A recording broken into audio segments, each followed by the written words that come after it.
at BigSubaruStore.com. And the time is 6:49. Oh, the FBI is warning retailers that they may be targeted by the same kind of malicious software that hacked into Target.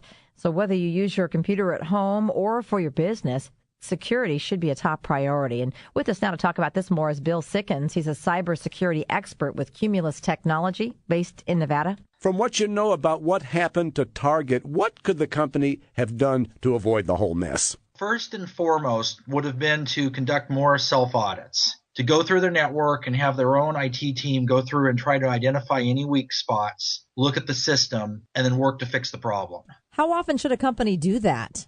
We advise our clients to do it usually quarterly, so about once every 3 months, or anytime you change your hardware. Are there some first steps that consumers and business owners can take to get on a path to solid cyber security?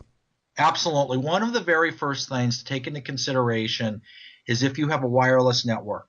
And this applies to both businesses and consumers. There's different versions of it, but you want to make sure that your network is secure, because if it's not, anybody that can receive your signal, which is usually a proximity of up to even a half mile around your place, can get on your network.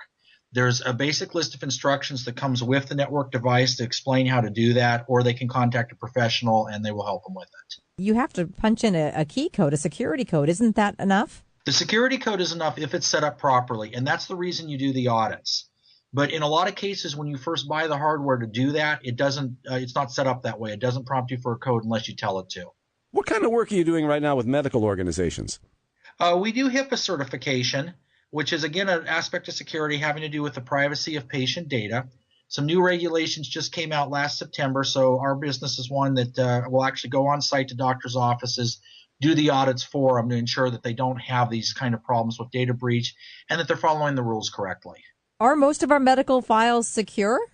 That's a very good question. And the answer to that is not so much, and nowhere near what they should be. Well, let me ask a follow to that, because I know a lot of companies want to get all the medical systems on the same computer network so all the different doctors can talk to each other, which as a patient sounds really convenient. But I wonder if that just opens it up for more potential hacking and problems like that. Anytime you have more exposure of information, there's always the potential of increased hacking. But like the lock on your front door, if it's set up correctly and done right, it can also be very beneficial and you don't have these problems. So the idea of access from various doctors and medical providers to a common system is actually very good, and something that at the end of the day could really save lives and have a great benefit. But again, each organization and each person that's a part of that has to meet the HIPAA regulations, make sure their network is secure, and just like anything else, do self-audits and get professionals in to be able to take a look at the system and make sure that they're doing it the right way. It's always about the weakest link in the chain. Bill Sickens is a cybersecurity expert with Cumulus Technology. Bill, pleasure to have you on today. Thank you so much. We got 10 minutes of nonstop news on the way. That includes traffic and weather. The search is on in Salem for